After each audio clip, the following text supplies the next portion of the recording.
뉴스업 시작합니다. 더불어민주당 이재명 대표가 위증교사 사건 1심 재판에서 무죄를 선고받았습니다. 거짓 증언을 하게 할 고의가 인정되지 않는다는 게 핵심인데 공직선거법 위반 사건으로 유죄 선고를 받은 지 꼭 열흘 만에 나온 무죄 판단입니다. 먼저 선고 내용 송재인 기자가 보도합니다.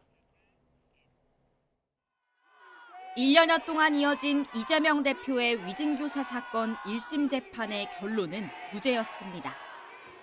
법원은 우선 지난 2019년 고 김병량 전 성남시장의 측근 김진성 씨가 이 대표 재판에 출석해 내놓은 증언 가운데 일부는 거짓 주장이 맞다고 판단했습니다.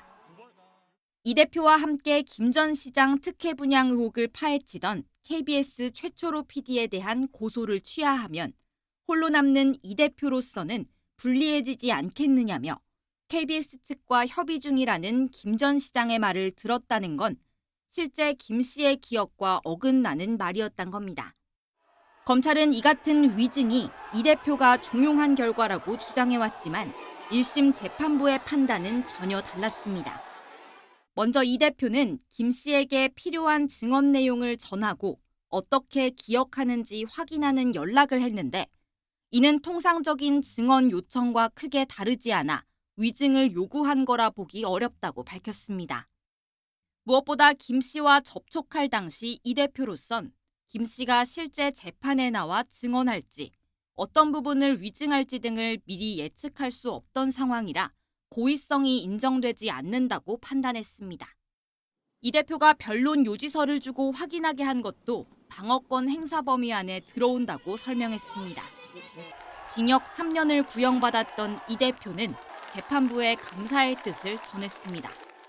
진실과 정의를 되찾아준 재판부에 감사드립니다. 법원은 공범으로 기소된 김진성 씨 위증 혐의는 일부 유죄로 판단해 벌금 500만 원을 선고했습니다. YTN 송재입니다. 이번 위증교사 혐의 1심은 유죄 전망이 많았는데요. 예상 밖 무죄 선고가 나온 데에는 녹취록에 담긴 이 대표의 발언이 결정적인 역할을 했습니다. 재판부는 있는 그대로 기억해달라거나 없는 사실 만들 필요 없다는 이 대표의 발언을 직접 인용하며 무죄 취지를 설명했습니다. 신지원 기자입니다. 법원은 이재명 민주당 대표의 위증 교사 혐의를 무죄로 판단하면서 기존에 공개된 녹취록을 자세히 언급했습니다. 통화의 전체적인 흐름이나 맥락, 표현을 볼 때 증인의 기억을 확인하는 통상적인 증언 요청과 크게 다를 바가 없다는 겁니다. 그러면서 녹취록에 담긴 이 대표의 여러 발언을 직접 인용했습니다. 재판부는 이 대표가 오래전 일에 대한 기억을 있는 그대로 되살리고자 했다고 인정하고 있는 대로 어차피 세월은 다 지났잖아요. 고 김병량 전 성남시장의 수행비서였던 김진성 씨가 당시 상황을 전체적으로 이야기해주면 도움이 된다고 말한 점에 주목했습니다. 김일성이 안 본 거 그런 얘기 할 필요는 없는 거고 그쪽 시장님 쪽 이게 어떤 입장이었는지 그런 거나 좀 상기해 봐주시면 좋을 것 같아요. 재판부는 그러면서 당시 통화 내용에 이 대표가 김 씨에게 구체적으로 거짓 증언을 요청한 발언은 없었다며 검찰이 제출한 증거만으로는 이 대표가 김 씨에게 위증을 시키려는 의도가 있었다고 보기 어렵다고 강조했습니다. YTN 신지원입니다. 1심 무죄 판결을 받고 법정을 나선 민주당 이재명 대표는 재판부를 향해 감사의 뜻을 나타냈습니다. 여권을 향해서는 이제 죽이는 정치보다 사람을 살리는 정치를 하자고 당부했습니다. 이준엽 기자입니다. 이재명 대표는 국회를 나서며 법과 상식에 따라 판결이 내려질 거라고 말했습니다. 법원에 도착한 뒤엔 배웅을 위해 나온 소속 의원 60여 명과 일일이 웃으며 악수했습니다. 심경 등을 묻는 기자들 질문엔 말을 아꼈습니다. 나오시면 말씀하시죠. 입장 한 말씀 부탁드립니다. 무죄 판결 뒤 이 대표는 진실과 정의를 되찾아준 재판부에 감사드린다며 입을 뗐습니다. 이어 자신이 겪는 어려움은 창의 일속, 바닷속 좁쌀 한 개에 불과할 거라며 국민 고통에 비하면 미미하다는 생각이 든다고 강조했습니다. 국민의 더 나은 삶을 위해 최선을 다하겠다면서 특히 여권을 향해 서로 죽이고 밟는 것이 아닌 공존하고 함께 가는 정치를 하자고 제안했습니다. 죽이는 정치보다 이제 사람을 살리는 정치를 합시다. 이렇게 정부 여당에 말하고 싶습니다. 이 대표가 법정을 나선 뒤 일부 의원은 눈시울을 붉히기도 했습니다. 이 대표는 비공개 지도부 간담회에 참석하기 위해 국회로 돌아왔고 소감을 묻자 사필 규정이라고 짧게 답했습니다. YTN 이준엽입니다. 더불어민주당 이재명 대표에게 징역 3년을 구형했던 검찰은 받아들이기 어려운 판결이라며 반발하고 나섰습니다. 내부에선 당혹스러운 분위기도 감지되는 가운데 검찰이 곧바로 항소 의사를 밝히면서 선거법 사건에 이어 위증교사 사건도 2심으로 넘어갈 전망입니다. 김태원 기자입니다.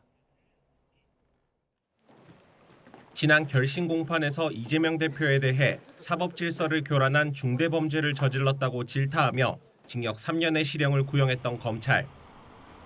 1심 법원이 이 대표의 위증교사 혐의에 대해 전부 무죄를 선고하자 즉각 반발하고 나섰습니다.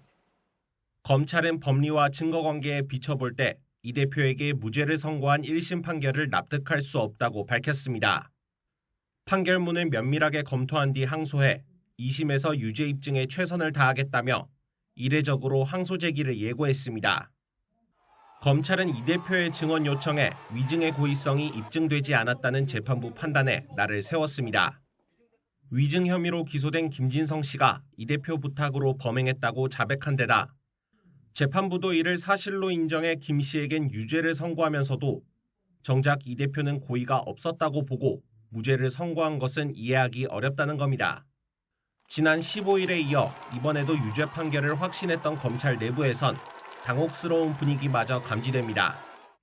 한 검찰 관계자는 판결대로면 증언을 망설이며 한 차례 출석을 거부하기까지 했던 김 씨가 혼자 나서서 위증한 셈이 되는 거라며 기교적 판단이라고 비판했습니다. 검찰은 항소 시한인 다음 달 2일까지 법원에 항소장을 제출할 것으로 보입니다. YTN 김태원입니다. 이재명 더불어민주당 대표가 위증교사 사건 1심에서 무죄를 선고받으며 사법 리스크 부담을 다소 덜게 됐습니다. 그러나 검찰이 항소를 예고한 데다 수원과 서울을 오가며 받는 재판도 한두 개가 아니라서 차기 대권 주자로서 넘어야 할 고비는 여전히 많습니다. 김다현 기자입니다. 위증교사 사건에서 1심 무죄를 선고받으며 민주당 이재명 대표는 일단 한숨을 돌릴 수 있게 됐습니다. 그러나 검찰이 즉각 항소를 예고한 데다 위증교사를 포함해 현재 5개 재판을 받는 만큼 차기 대권주자로서 넘어야 할 산이 많습니다. 먼저 1심에서 징역형의 집행유예를 선고받은 선거법 사건은 이 대표와 검찰 모두 불복해 2심에서 첨예한 법정 다툼이 이어질 예정입니다. 이대로 결과가 확정되면 이 대표는 2027년 3월 차기 대선 출마가 불가능하고 민주당에서도 지난 대선 선거 비용 434억 원을 반환해야 하기 때문입니다. 위증교사 사건을 선고한 형사합의 33부는 이 대표의 대장동, 성남FC, 위례신도시 백현동 의혹도 심리하고 있습니다. 신청된 증인만 100명이 넘어서 1심 선고까지 오래 걸릴 전망인데 검찰은 위례와 대장동 부분을 분리해서 먼저 선고해달라는 취지의 의견서를 조만간 제출할 예정입니다. 이 대표는 수원지방법원에서도 쌍방울 대북 송금 의혹 등 2개 재판을 받고 있습니다. 오는 29일에는 관련 혐의로 이화영 전 경기도 평화부지사의 항소심 선고가 예정됐는데 이 전 부지사는 이 대표 측근이고 1심에서 징역 9년 6개월이라는 중형을 선고받았던 만큼 이 대표 입장에선 부담스러운 지점입니다. 최근 검찰은 이 대표를 법인카드 유용 혐의로도 재판에 넘겼습니다. 이 대표는 서울과 수원을 오가며 재판 5개를 소화하고 많게는 한 주에 3-4번씩 재판에 출석해야 합니다. 이번 위증교사 사건 1심 무죄 판결로 부담을 다소 덜긴 했지만 사법 리스크 우려는 쉽게 가라앉기 힘들 것으로 보입니다. YTN 김다현입니다. 더불어민주당은 사필 규정이라며 이재명 대표의 1심 무죄 판결을 환영했습니다. 이 대표를 중심으로 더 단단히 뭉쳐 윤석열 정권을 심판하자고 목소리를 높였습니다. 나혜인 기자입니다. 민주당 지도부는 하나같이 이번 1심 판결을 진실과 정의라고 평가했습니다. 정권이 아무리 정치검찰을 동원해 정적을 제거하려 해도 없는 죄를 창작해낼 순 없다는 게 증명됐다는 주장입니다. 사필 규정의 판결이었습니다. 야당 대표에 대한 사법살인 시도를 멈춰 세우고 윤석열 정권이 짓밟고 무너뜨린 사법 정의와 상식을 바로 세웠습니다. 선출되지 않은 권력이 유력 대권 주자를 선택할 국민의 권리를 박탈할 수는 없다며 무도한 검찰 수사와 정치 탄압에 철퇴를 가해야 한다고 성토했습니다. 최종 책임은 윤석열 대통령에게 있다며 사과와 퇴진을 요구하는 강경한 주장도 나왔습니다. 국민의힘 한동훈 대표를 향한 비판도 뒤따랐습니다. 집권당 대표라면 지금 어려운 민생고, 안보 불안부터 뒤돌아보시기 바랍니다. 부끄러움을 모르는 것 같아요, 한동훈 대표가. 이젠 정치를 복원하자는 메시지도 나왔지만 당내에선 대여 투쟁의 고삐를 더 세게 조여야 한다는 목소리가 잇따랐습니다. 이 대표와 함께 끝까지 싸워 윤 대통령 부부의 국정농단 의혹을 심판하자며 대선 패자를 잔혹하게 괴롭히는 현 정권은 반드시 무릎 꿇게 될 거라고 주장했습니다. 민주당 내부에선 피선거권 박탈형이 내려진 이재명 대표 선거법 위반 혐의도 항소심에서 충분히 뒤집을 수 있다는 기대감도 읽힙니다.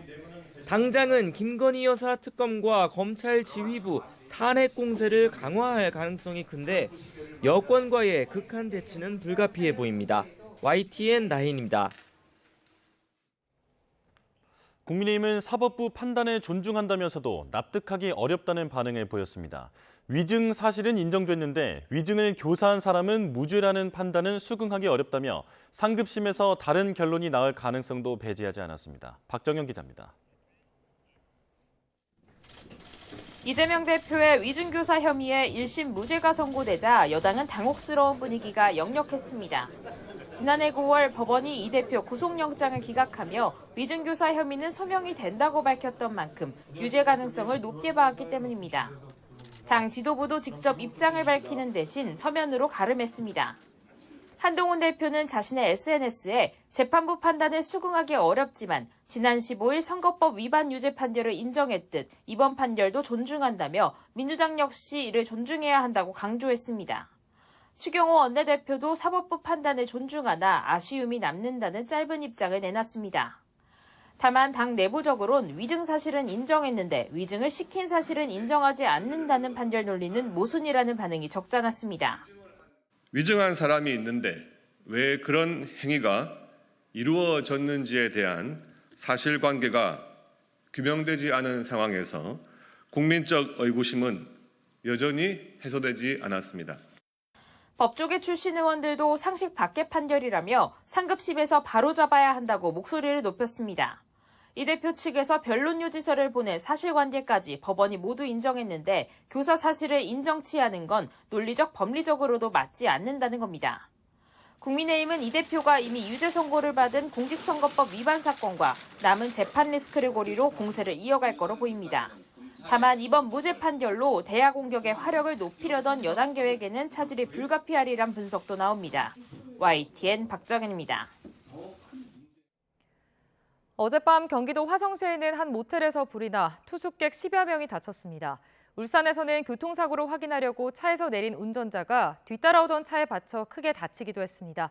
밤사이 사고 소식 홍민기 기자입니다. 모텔 창문이 산산이 깨졌고 건물 곳곳은 검게 그을렸습니다. 어젯밤 10시 8분 경기도 화성시 봉담읍에 있는 4층짜리 모텔 건물에서 불이 났습니다.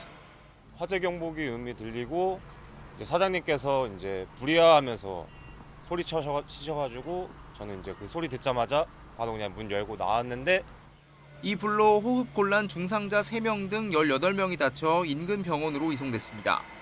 2층 객실에서 남성 1명이 심정지 상태로 발견돼 응급처치를 받고 심장박동은 돌아온 상태입니다. 다행히 사망자는 없었습니다. 불이 난 당시 모텔에는 객실 25곳 가운데 16곳에 투숙객이 머물고 있었습니다. 소방당국은 인명피해가 커질 것을 우려해 신고 접수 10여 분 만에 인근 소방서의 인력과 장비까지 모두 동원하는 등 선제 대응에 나섰습니다. 경찰과 소방당국은 모텔 1층 계산대에서 불이 시작됐다는 신고와 목격자들 증언 등을 토대로 정확한 화재 원인을 조사할 방침입니다. 어제 저녁 6시 50분쯤엔 울산시 울주군의 한 도로에서 접촉사고가 났는데 이를 수습하려고 차에서 내린 50대 여성 운전자가 뒤따라오던 차량에 받쳐 크게 다쳤습니다. 사고가 이어지며 모두 4대의 차량이 부딪혔는데 경찰은 정확한 경위를 조사하고 있습니다. YTN 홍민기입니다. 공천 개입 의혹을 수사하는 검찰이 명태균 씨 등 관련자를 소환 조사했습니다. 창원지방검찰청은 어제 오전부터 이들에 대한 조사를 벌였습니다. 8시간 반가량에 걸친 조사 뒤 나온 명 씨의 변호인은 정치자금법 위반과 관련해 조사가 이뤄졌다며 명 씨는 혐의를 부인하고 있다고 밝혔습니다.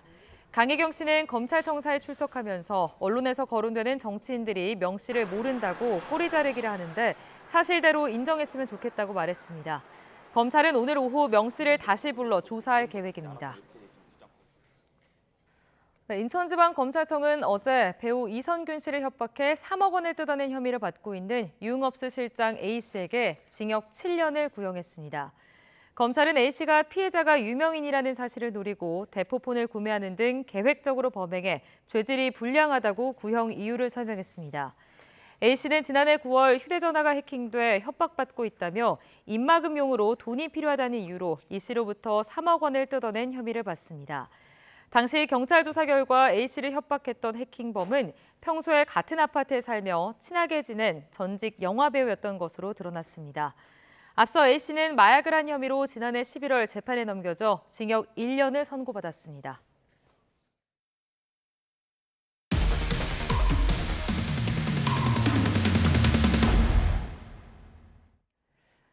또래 여학생들의 사진을 활용한 합성 영상물, 딥페이크를 제작해 유포한 중학생들이 경찰에 적발됐습니다.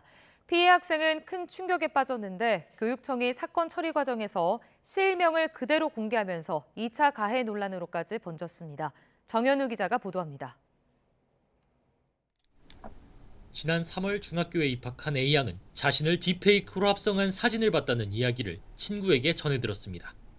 확인해보니 과거 SNS에 올린 사진을 다른 중학교 1학년 남학생이 나체로 합성한 뒤 다른 2명에게 유포한 거였습니다. 결국 남학생은 딥페이크 합성물을 만든 혐의로 경찰에 입건된 뒤 가정법원으로 송치됐습니다.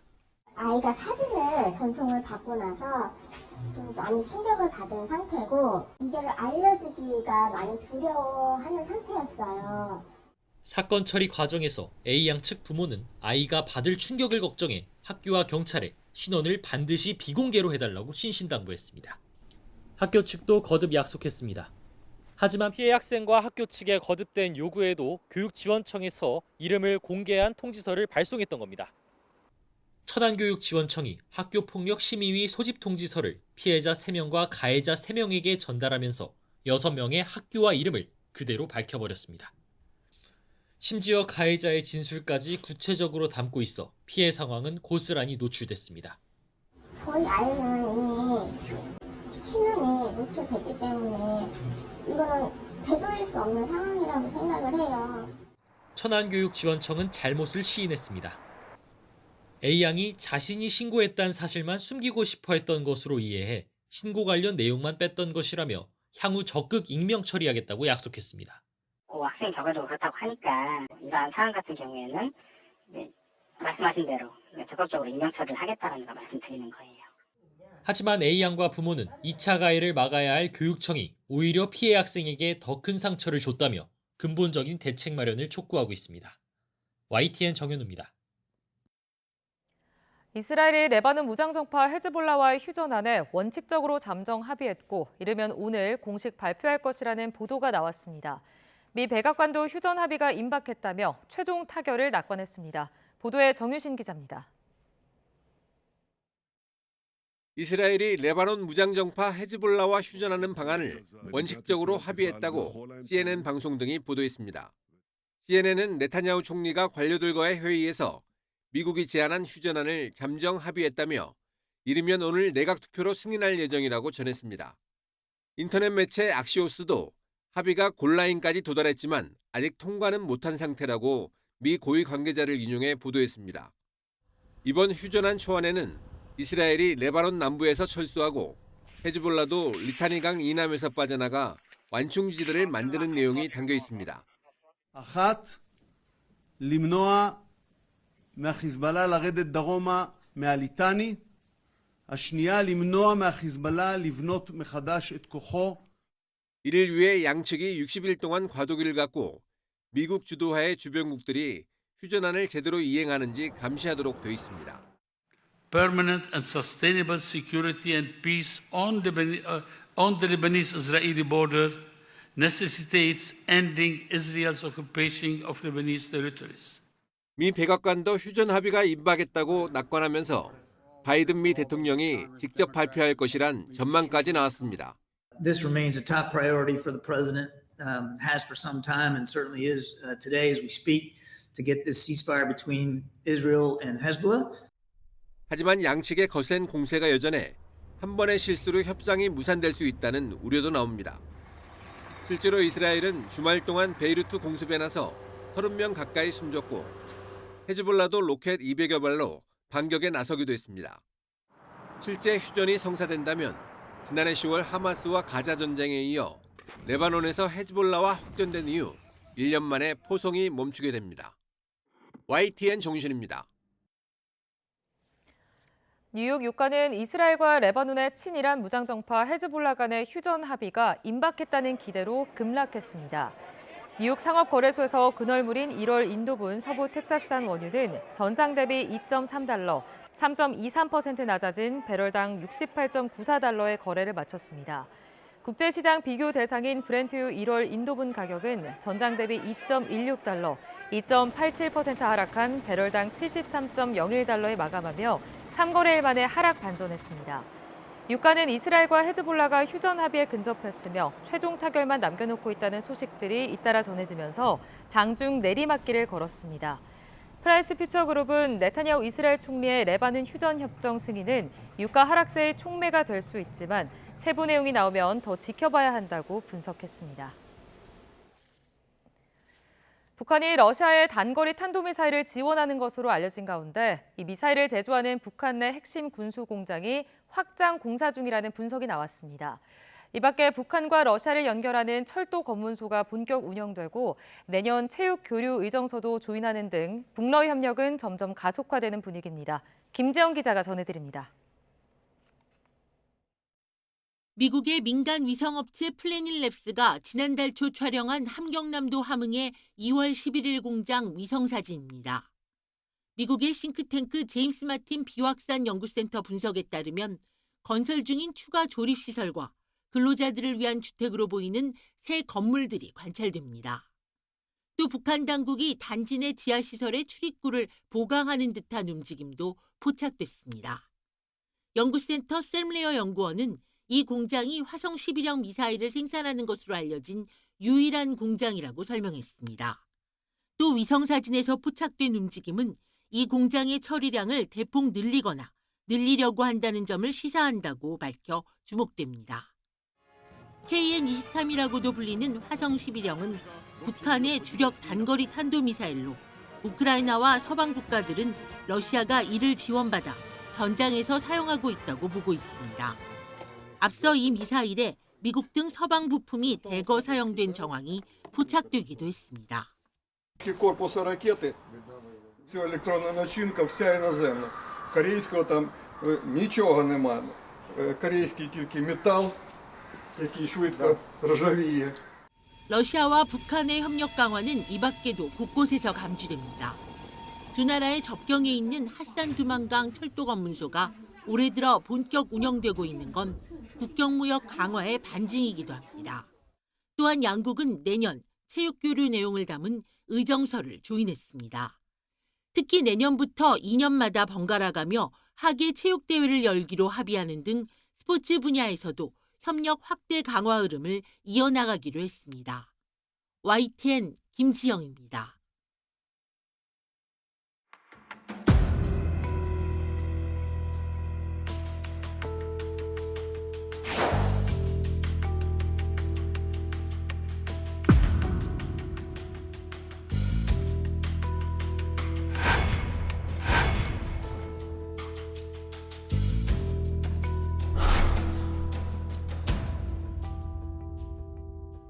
검찰은 김 씨가 이 대표 강요에 따라 위증한 거라고 주장했지만 이러한 일련의 행위가 정당한 방어권 행사였다고 판단했습니다.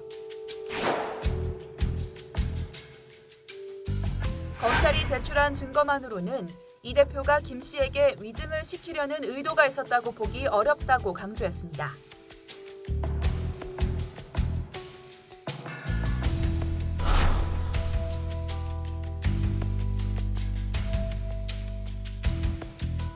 (2심에서) 유죄 입증에 최선을 다하겠다며 이례적으로 항소 제기를 예고했습니다.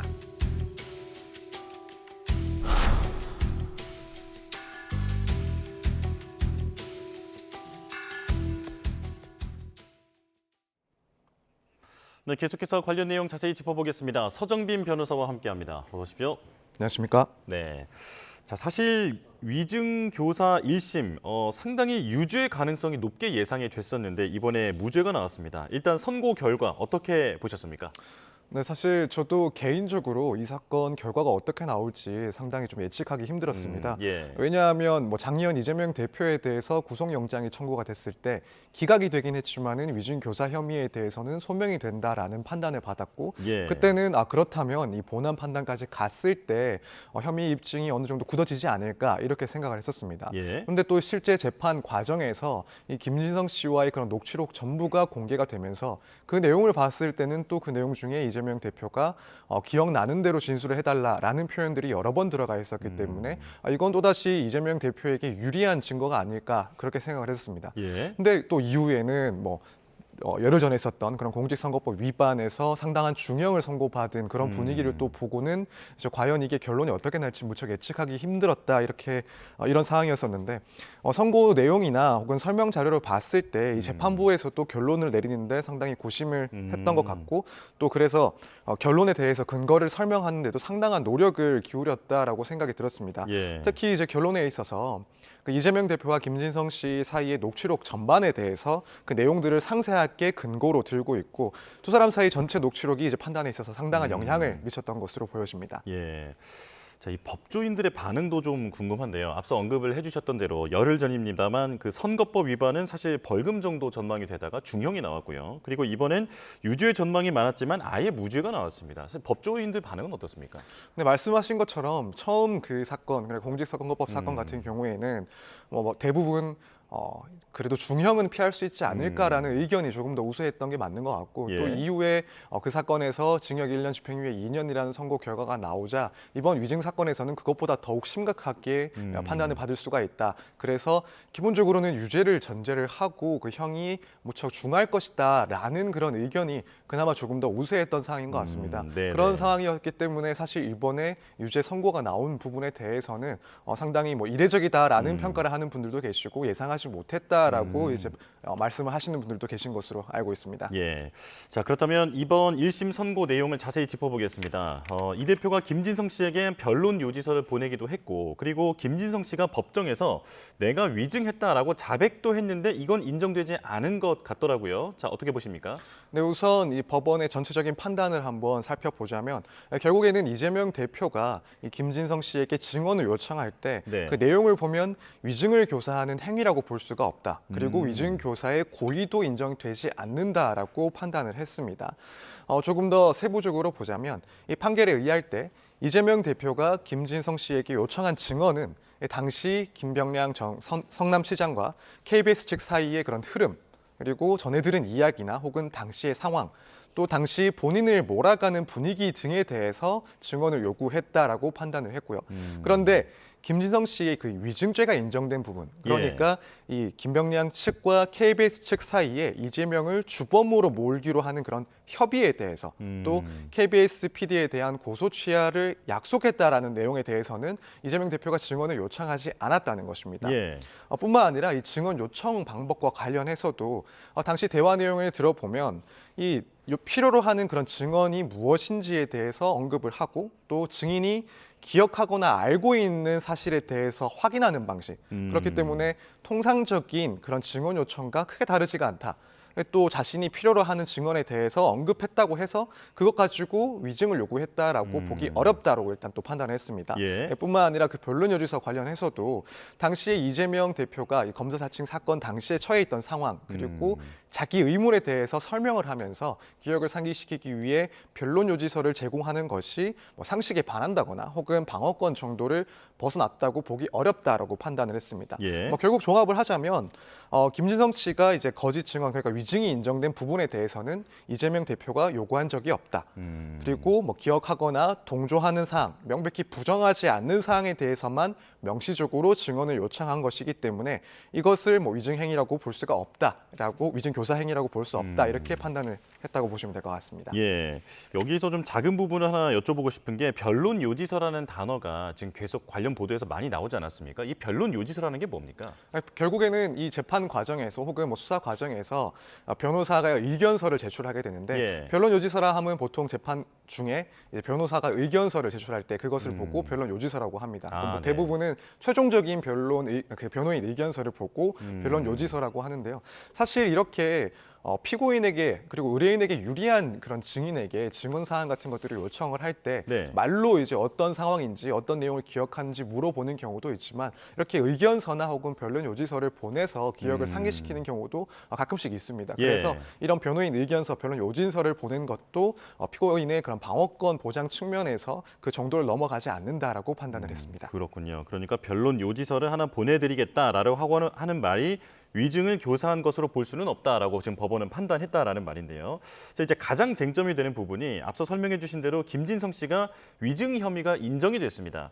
자, 이게 여당 내에서도 그리고 검찰 측에서도 이런 반응이 나오는데 위증이 인정됐는데 위증 교사는 인정이 안 됐다. 이게 쉽게 납득이 안 된다라고 하는 반응이거든요. 이건 어떻게 해석해야 하는 겁니까? 사실 설명 자료를 보면 이 부분에 대해서도 조금 더 상세하게 근거를 들어서 설명을 해놓았습니다. 네. 결론적으로 말씀을 드리자면 이 부분에 대해서는 이재명 대표의 고의가 인정되지 않는다는 건데요. 일단 김진성 씨가 이제 유죄 판단을 받은 부분 그 내용은 당시 김병량 전 성남시장 측과 KBS 측 사이에 고소를 취하하고 또 이재명 대표를 주범으로 몰아가기로 하는 협의가 있었다라는 그 취지의 증언들입니다. 네. 여기에 대해서 위증죄가 인정이 됐는데 이제 교사의 경우에는 고의가 두 가지가 인정이 돼야 됩니다. 예. 하나는 이 사건 같은 경우에는 김진성 씨에게 위증하도록 마음을 먹게 하려는 고의, 이 고의가 하나 필요하고 네. 또 하나는 김진성 씨를 통해서 실제로 위증을 실현하려는 그런 고의, 이 두 가지 고의가 필요합니다. 이 재판부에서는 이 두 가지 고의 모두 인정이 되지 않았다라고 판단을 했는데요. 예. 일단 당시에 김진성 씨가 증언을 실제로 할지 여부, 또 구체적으로 어떠한 내용의 증언을 할지 여부도 정해지지 않은 상태였다. 그래서 이재명 대표로서는 김진성 씨가 이 부분을 위증할 것이라는 것을 알았다거나 혹은 알 수 있었다라고 보기는 어렵기 때문에 이렇게 김진성 씨를 통해서 위증을 실현하려는 고의가 인정되지 않는다라고 판단을 했고요. 마찬가지 사정을 고려하고 또 당시에 이재명 대표가 김진성 씨에게 부탁한 내용을 봤을 때 거짓 증언으로 요청을 하는 것으로는 보기 어렵다라고 판단을 해서 이제 각 그런 위증들을 하도록 마음먹게 하려는 그런 고의도 역시 인정할 수가 없다 이렇게 예. 판단을 했습니다. 그래서 결국 김진성 씨는 해당 진술에 대해서 위증의 유죄 선고를 받았지만 이재명 대표의 경우에는 그런 부분까지도 알았거나 혹은 예상할 수가 없었다. 그래서 고의가 인정되지 않는다라고 판단을 해서 무죄를 선고를 했습니다. 예, 그러니까 김진성 씨가 위증을 하긴 했는데 그 했던 동기에 이재명 대표의 영향은 없다고 봐야 한다라는 게 지금 재판부의 판단이라는 거잖아요. 네. 그렇다면 김진성 씨가 위증을 했던 그 동기에 대해서 여기에 담겨 있는 건 아니죠? 네, 그렇습니다. 네네.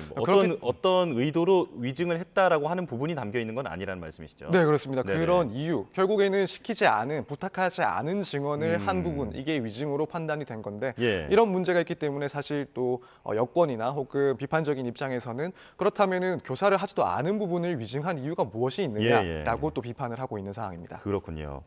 자, 그리고 또 이제 유죄 전망이 많았던 이유 중에 하나가 지난해 9월 구속영장 실질심사 과정에서 재판부가 영장을 기각하면서 위증교사 혐의는 소명되는 것으로 보인다라고 말했던 부분입니다. 자, 그 이후에 지금까지 이 시차 사이에서 이제 새로운 증거라기보다는 어떤 녹취록에 대한 해석이 좀 달라진 것 같거든요. 좀 해설을 좀 해주실까요? 네, 그렇습니다. 이렇게 영장실질 단계에서의 그런 판단과 결국 이 사건 선고 사이에 그런 차이가 발생한 것은 말씀하신 것처럼 이 두 사람 사이의 전체 녹취록 내용이 가장 결정적인 이유가 됐던 것으로 보입니다. 네. 사실 이 사건 재판이 진행되던 중에 이제 검찰이 법정에서 이 녹취록 발췌 부분을 틀었을 때 이 재판장의 요구에 따라서 전체 대화 내용을 결국 재생을 한 일이 있었습니다. 한 30분 정도 된다고 하죠. 네, 그렇습니다. 그러니까 이 말은 결국 이 대화의 전체적인 그런 맥락을 살펴보고 발언들을 판단해 보겠다라는 뜻으로 해석이 됐는데요. 또한 판결 이 설명 자료를 보더라도 이재명 대표를 주범으로 모는 합의에 대해서 김진성 씨가 모르겠다고 하자 더 이상 증언을 요청하지 않았다. 또 증언을 요청하는 방식이 통상적인 경우와 크게 다르지 않았다. 이렇게 녹취록 전체 내용으로 확인되는 사실들을 무죄 판단의 근거로 다수 활용을 했습니다. 예. 그렇다면 이제 시간이 촉박했던 그 영장실질 심사에서는 이런 전체 대화 내용들이 상세하게 검토되지 않았을 가능성이 높고 이와 비교해서 본 재판에서는 이를 자세하게 검토한 결과 결국에는 이런 결론이 판단이 달라졌을 것이라고 생각이 됩니다. 예. 참 이게 그 국민들 입장에서는 좀 혼란스러운 게 녹취록 전체에 대해서 검찰은 이 전체적인 내용을 들어보면 위증을 교사하는 듯한 느낌을 준다라고 이제 해석을 했던 거고 또 재판부는 정반대로 지금 판단을 한 거잖아요. 자, 검찰이 곧바로 입장문을 내놓고 항소 의지를 밝혔는데 지금 항소장을 제출하겠죠, 곧바로. 네, 뭐 곧바로 이제 제출을 할 것으로 보입니다. 검찰은 이 사건 이제 선고가 난 이후에 뭐 2시간 30분 만에 항소를 하겠다라는 입장을 밝혔고 이 선고 결과에 대해서 김진성 씨가 위증을 했다고 판단을 해서 그에 대해서는 유죄를 인정하면서 이재명 대표에 대해서는 위증 교사가 인정되지 않는 그래서 무죄를 선고한 것은 도저히 납득하기 어렵다라고 하고 또 이제 판결문을 검토한 후에 즉각적으로 항소를 하고 유죄 입증에 최선을 다하겠다라는 그런 입장을 밝혔습니다. 예. 자, 이제 2심으로 가게 된다면 앞으로 어느 부분이 쟁점이 되겠습니까? 사실 뭐 1심에서 다투었던 내용 모든 것들이 다 쟁점이 될 텐데 우선 검찰 측에서는 전체적인 대화의 맥락을 봤을 때는 실질적으로 이재명 대표가 김진성 씨에게 위증을 교사한 것이다. 이런 주장을 강화할 것으로 보입니다. 뭐 명시적으로는 KBS와 김명량 전 성남시장 측의 구체적인 협의 내용을 진술해달라라는 말은 없었지만 계속 반복적으로 요청을 하면서 결국 관련 진술을 거짓으로라도 해달라는 취지로 이야기를 한 것이다. 고의 역시 있었다라는 주장을 할 것으로 보이고 또한 1심은 이제 김진성 씨에게는 위증을 인정했던 그런 증언들에 대해서 이재명 대표의 교사는 없었다라고 판단을 했으니 그렇다면 스스로 부탁하지 않은 내용까지도 위증을 했을 리가 없다. 따라서 교사 행위가 있었다고 봐야 된다라는 식의 주장도 강화하지 않을까 이렇게 생각이 됩니다. 한편 이재명 대표 측에서는 1심의 그런 판단 기준을 기초로 해서 위증교사 고의와 행위가 없었다는 주장을 또 강화를 할 것으로 보입니다. 그래서 마찬가지로 반복해서 사실에 대한 진술을 요구했을 뿐이고 이런 방법 역시 통상적인 그런 방어권 내의 행위였을 뿐 이 김진성 씨가 나아가서 허위의 진술까지 할 것이라고 예상하기가 어려웠다. 그렇기 때문에 위증교사 행위와 그리고 위증교사의 고의가 없었다라는 주장을 반복할 것으로 보입니다. 그렇군요. 자, 2심의 결과가 뭐 예단하기 어렵습니다만 어떤 식으로 나오든지 일단 대법원까지 간다고 봐야겠죠. 네, 그렇습니다. 사실 뭐 지금 이재명 대표가 진행 중인 그런 재판 어느 하나도 빠질 것 없이 결론이 어떻게 되든 간에 그게 이재명 대표에게 유리하든 혹은 검찰에게 유리하든 다른 한쪽에서는 항소를 할 수밖에 없는 그런 내용들이기 때문에 이 사건 역시도 2심 판단이 달라진다 하더라도 혹은 그대로 유지가 된다고 하더라도 한쪽에서는 당연히 상소해서 대법원 확정 판결까지도 기다려야 될 그럴 상황으로 보입니다. 예. 자, 현재 이재명 대표가 받고 있는 재판이 5개인데 1심이 나온 게 이제 2개고요. 자, 앞으로 남아있는 재판들도 한번 정리해 주실까요? 네, 그렇습니다. 현재 지금까지 계속되고 있는 사건은 총 재판 5개입니다. 네. 지금 문제되는 그런 성현동 그리고 백현동 사건, 백현동 사건이나 혹은 대장동 사건, 그리고 뭐 쌍방울 대북 송금이나 혹은 뭐 성남 FC 사건, 그리고 최근에 기소됐던 그런 법인카드 관련된 배임 횡령 사건 등도 여전히 지금 진행 중인데요. 사실 뭐 당분간 이런 나머지 사건들의 1심이 곧바로 선고가 되리라 기대하기에는 아직까지 곧 시작된 지 얼마 안 된 그런 사건들도 있고 이제 막 한창 진행 중인 사건들도 있어서 사실 이런 재판들의 선고가 나올 때까지는 상당한 시간이 걸릴 것으로 보입니다. 그래서 이제 이재명 대표 측에서는 뭐 당연히 어느 하나라도 유죄 선고를 받게 되면은 금고 이상의 그런 중형이 선고될 수 있는 그런 사건들이기 때문에 하나라도 집중하지 않고 진행할 수는 없을 거고 모두 총력을 다해서 방어에 나설 것으로 보이는데 사실 또 시기적으로 봤을 때 이 다른 사건 재판들은 아직까지 결론이 나기까지 상당히 시간이 소요될 것으로 보이고 그렇다면 이제 열흘 전에 선고를 받았던 이 공직선거법 위반 사건에 보다 집중을 하지 않을까 이렇게 생각이 됩니다. 예, 자, 사실 너무 복잡해서 간단하게 한번 정리를 해주시면 좋을 것 같은데 지금 2년 남은 대선까지 이제 상당히 많은 재판이 남아 있지 않습니까? 어느 정도는 그 대선 전에 좀 마무리가 예상이 되고 어느 정도는 그 이후에 나올 것으로 보인다. 좀 개인적인 견해가 있으실까요? 사실 지금 1심 선고가 나온 그 공직선거법 위반 사건 그리고 위증교사 사건의 경우에는 아무래도 2심 그리고 대법원 판결 확정까지 시간이 그렇게까지 많이 소요되지는 않을 것으로 보입니다. 이 다른 사안들에 비해서는 그나마 쟁점이 간단한 편이고 그렇기 때문에 아마 2년 안에는 그래도 이 사건들은 확정 판결이 나오지 않을까라고 생각이 되는데요. 사실 나머지 사건들은 오히려 이 사건들보다 쟁점이 더 복잡하고 재판이 하나이지만 여러 가지 사건들이 병합된 사건들도 많이 있습니다. 그리고 아까 말씀드린 것처럼 이제 막 기소된 그런 경기도지사 법인카드 횡령 사건, 배임 사건 이런 부분들도 이제 막 시작을 했기 때문에 사실 이 모든 사건들이 공방이 치열하게 진행될 것으로 예상되고 복잡한 사안이다 보니 도저히 1심 이후에 2심 그리고 대법원 판결까지는 이런 대선이 시작되기 전까지 그것들이 모두 끝난다고 보기에는 조금 어렵지 않나. 그 이후에 이 사건들에 대해서는 확정 판결이 나오지 않을까 이렇게 시기적으로 예상을 하고 있습니다. 네, 알겠습니다. 여기까지 듣겠습니다. 서정빈 변호사와 함께했습니다. 고맙습니다. 감사합니다.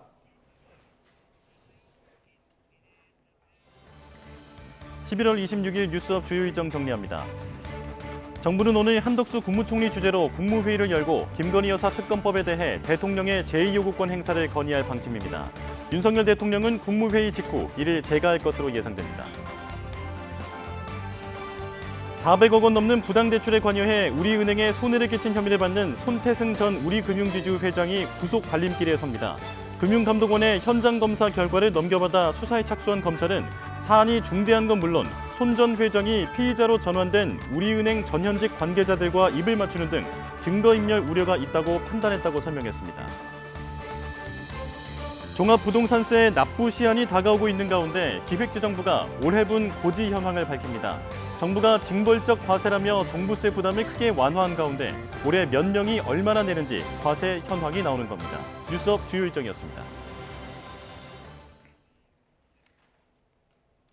국민의힘 한동훈 대표가 여당 내에서 당원 게시판 논란을 키우는 건 자신을 끌어내리겠다는 의도와 다름없다며 사실상 친윤계를 저격하고 나섰습니다.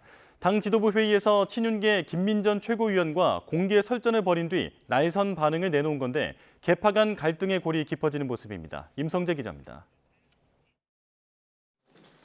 당원 게시판 논란에 말을 아껴온 한동훈 대표가 작심 발언을 쏟아냈습니다. 당에 도움이 안 된다는 생각에 언급을 자제했지만 일부러 이슈를 키워 당대표를 공격하려는 의도가 분명해진 만큼 더는 참고 있을 수 없다는 겁니다. 이제 당대표 흔들고 끌어내려 보겠다는 얘기 아닌가요? 비슷한 사람들이 비슷한 방식으로 계속 무리한 공격과 협잡을 계속하고 있는 것 아닌가요? 특히 명태균 리스트 등 관련자들이 자신들 이슈를 덮으려는 것 아니냐고도 의심했는데 사실상 친윤계를 직격한 거란 해석이 지배적입니다. 익명 게시판에 올라온 대통령 비판 글에 작성자를 색출하라는 주장 자체가 황당하다는 비판도 같은 취지로 읽힙니다. 이 같은 한 대표 발언은 지도부 회의에서 친윤계가 자신을 공개 저격하고 나선 게 도화선이 됐습니다. 김민전 최고위원이 한동훈이란 이름으로 글을 올린 동명이인이 8명이란 친한계 해명에 의구심을 표하며 한동훈 사퇴 같은 글을 쓰면 고발한다는 말이 있는데 사실이 맞느냐고 캐물은 겁니다. 당에서 한동훈 대표 사퇴와 같은 글을 쓰는 사람들은 고발한다. 이런 기사가 나왔습니다. 그것이 사실인지 아닌지 모르겠습니다. 이에 한 대표는 사실관계부터 파악하라고 쏘아붙였고 설전은 감정 싸움 양상으로 흘렀습니다.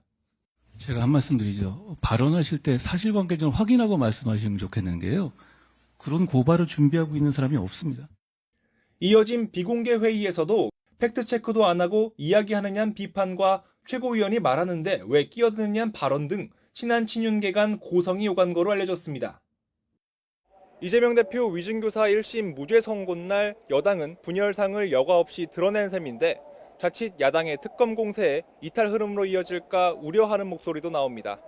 YTN 임성재입니다. 정진석 대통령실 비서실장이 서울 여의도에서 국민의힘 소속 의원들과 오찬 회동을 하고 당정 화합을 강조했습니다. 당에선 추경호 원내대표와 4선 박대출, 한기호, 3선 김정재, 김희정, 이만희 의원 등이 참석했고 대통령실에선 정 비서실장과 홍철호 정무수석, 장상윤 사회수석 등 수석급 이상 고위 참모진이 자리했습니다. 양측을 합쳐 30명 이상이 모인 회동에서 참석자들은 윤 대통령 임기 반환점을 맞아 당정 화합을 다짐한 것으로 알려졌고 추 원내대표 역시 뭉치자고 화답했습니다. 이뉴환 최고위원은 최고위원회의에서 한동훈 대표와 친윤계로 분류되는 김민전 최고위원이 당원 게시판 논란을 두고 공개 충돌한 점을 거론하며 단합의 중요성을 강조한 것으로 알려졌습니다. 정부는 오늘 한덕수 국무총리 주재로 국무회의를 열고 김건희 여사 특검법에 대해 대통령의 제2요구권 행사를 건의할 방침입니다. 윤석열 대통령이 이를 제거하면 야당 주도로 처리된 김 여사 특검법에 대해 세 번째 거부권을 행사하게 됩니다. 이번 특검법은 기존 법안과 비교해 수사 범위를 14건에서 도이치모터스 주가 조작 의혹과 명태균 씨 관련 의혹 등 2건으로 줄인 게 특징입니다. 더불어민주당은 윤 대통령이 제2요구권을 행사하면 모레 국회 본회의에서 재표결을 추진한다는 방침입니다. 앞서 윤 대통령은 지난 7일 기자회견에서 김 여사에 대한 수사는 이미 충분히 이뤄졌지만 검찰이 기소조차 못했다며 그런데도 대통령과 여당이 반대하는 특검을 임명하라는 건 헌법에 반하는 발상이라며 세 번째 거부권을 행사할 뜻을 내비쳤습니다.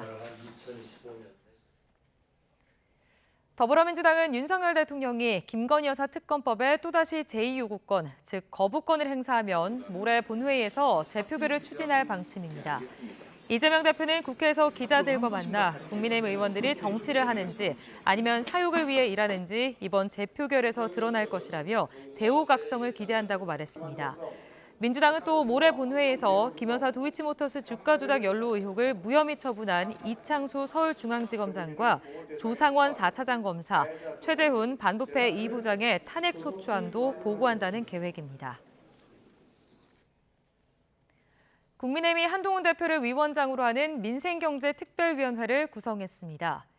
한 대표는 최고위원회의에서 민생경제특위는 자신이 직접 키를 잡아 민생 회복을 위해 해야 할 일이 무엇인지 샅샅이 살피며 즉각 실천해 나가겠다고 말했습니다.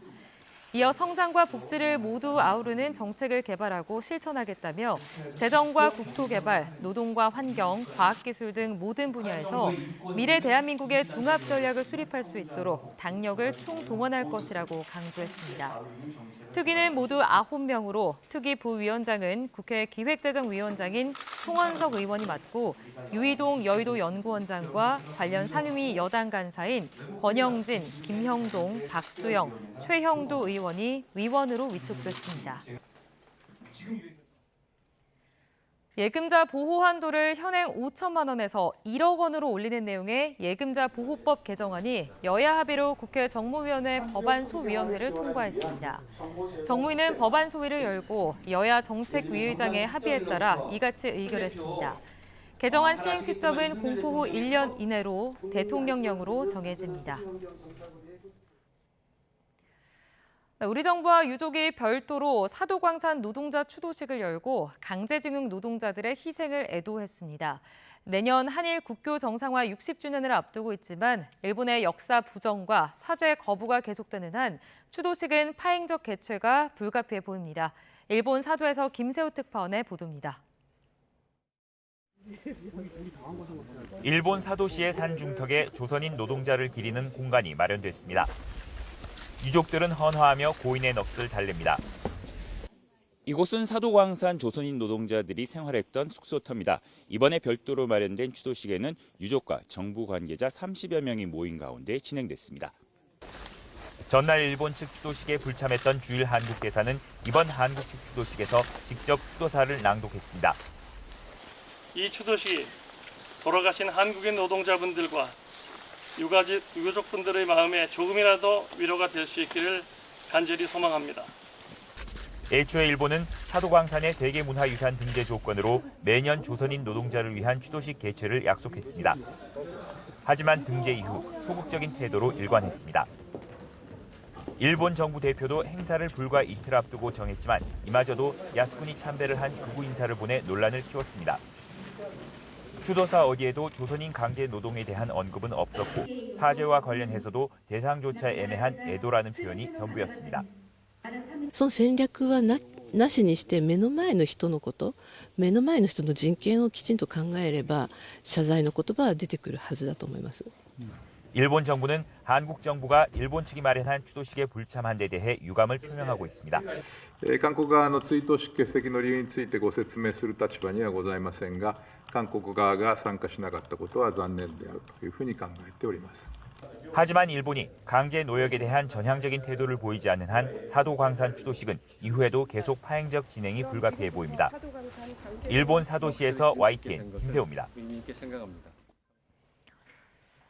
사도광산 추도식에 우리 정부가 불참한 데 대해 일본 정부는 유감이라고 밝혔지만 정작 우리 정부는 일본의 항의는커녕 유감 표명조차 하지 않고 있습니다. 여야를 막론하고 비판이 나오는 등 외교 책임론이 커지고 있습니다. 홍선기 기자가 보도합니다. 일본 측이 주최한 사도광산 추도식에 불참한 우리 정부는 유족들과 별도 추도 행사를 개최한 배경을 이렇게 밝혔습니다. 과거사와 관련해 일본 측과 타협하지 않겠다는 확고한 의지를 표현하기 위한 행사라는 겁니다.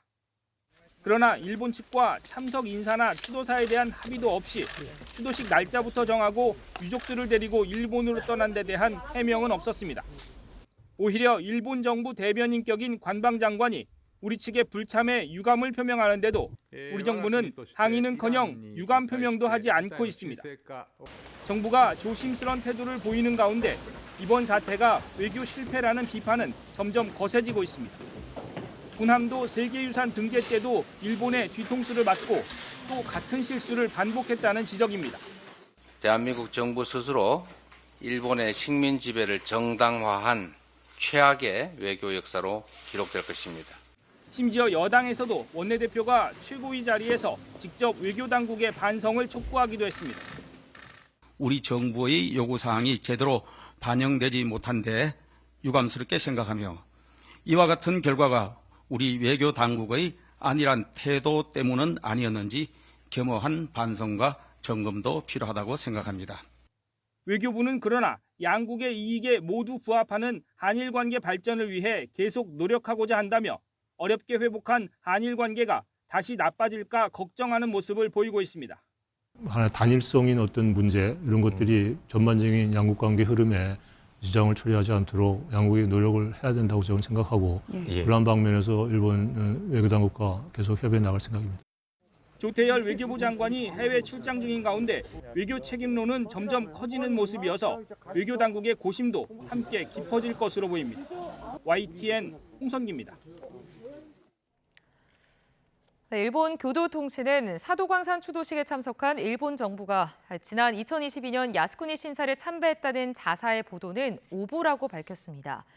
앞서 하야시 요시마사 관방장관은 정부 측의 대표인 이쿠이나 아키코 외무성 정무관이 취임 이후 야스쿠니를 참배한 사실은 없는 것으로 알고 있다고 말했습니다. 교도통신은 이쿠이나 정무관이 야스쿠니 참배 사실을 부정해 당시 취재 과정을 조사한 결과 당시 경내에 들어가는 걸 봤다는 보고가 있지만 본인에게 직접 확인하지 않은 채 기사화했다고 설명했습니다. 러시아와 우크라이나의 교전이 격화하는 가운데 젤렌스키 대통령은 러시아가 지난 하루 동안 150건이 넘는 공습을 퍼부었다고 밝혔습니다. G7 외교 장관들은 이탈리아에서 만나 해법을 모색하고 있는데 영국 정부는 러시아 선박에 대한 새로운 제재를 내놓으며 압박 수위를 높였습니다. 런던에서 조수연 특파원의 보도입니다. 젤렌스키 우크라이나 대통령은 러시아가 현지 시각 24일 저녁부터 하루 동안 150여 건의 공습을 퍼부었다고 밝혔습니다. 드론과 미사일, 공중 투하 폭탄으로 오데사와 하르키우 등 우크라이나 10여 개 지역을 겨냥했다는 겁니다. 이에 맞서 러시아 군사 블로거들은 우크라이나가 러시아 서부 격전지 쿠르스크로 미국의 에이테크스 미사일을 한꺼번에 8발이나 발사했다고 전했습니다. 쿠르스크 전선에서는 우크라이나군과 북한군 간의 교전도 벌어진 것으로 전해졌습니다. 바릴레비치 우크라이나 군 참모총장은 북한군이 러시아 극동 지역 토착민으로 위장했고 신분증도 가지고 있다고 말했습니다. 곳곳에서 북한군 목격담이 이어지는 가운데 G7 외교장관들은 외교적 해법을 모색하기 위해 이탈리아에 모였습니다.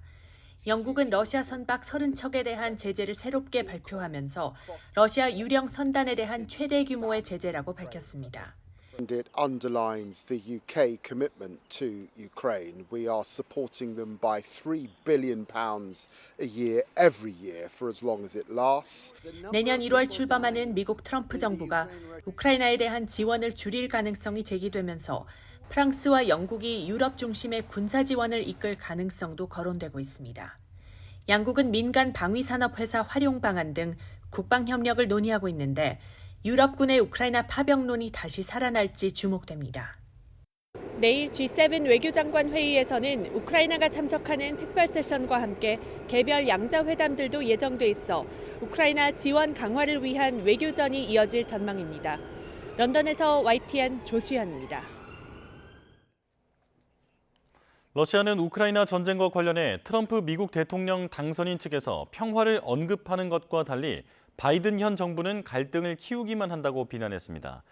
드미트리 페스코프 크렘린궁 대변인은 어제 브리핑에서 트럼프 당선인을 지지하는 세력과 차기 미 정부 당국자 지명자들에게서 평화나 평화 계획이라는 단어가 들린다고 말했습니다. 이어 현 당국자들의 입에서는 그런 단어가 들리지 않는다며 그들은 도발적이고 상황을 악화하는 행동을 계속하고 있다고 지적했습니다. 페스코프 대변인은 또 푸틴 러시아 대통령이 우크라이나 문제에 대해 대화할 준비가 돼 있다고 반복적으로 말해왔다고 강조했습니다. G7 외교장관 회의에 참석 중인 조태열 외교부 장관이 안드리 시비하 우크라이나 외교장관과 회담을 열고 북한군의 러시아 파병 등 우크라이나 전쟁 동향과 우크라이나 지원 방안 등을 논의했습니다. 조 장관은 G7 외교장관 회의가 열리는 이탈리아 피우지에서 시비하 장관을 만나 북한군 파병으로 우크라이나 전쟁이 새로운 국면으로 진입하게 됐다며 한국 정부는 위협에 상응하는 실효적 조치를 단계적으로 취할 것이라고 말했습니다. 시비하 장관도 북한의 파병으로 양국이 공동의 안보 우려를 갖게 됐다며 이에 대한 대응 필요성을 강조하고 우크라이나 특사가 가까운 시일 내 한국을 방문해 관련 협의를 이어나갈 수 있기를 기대한다고 답했습니다.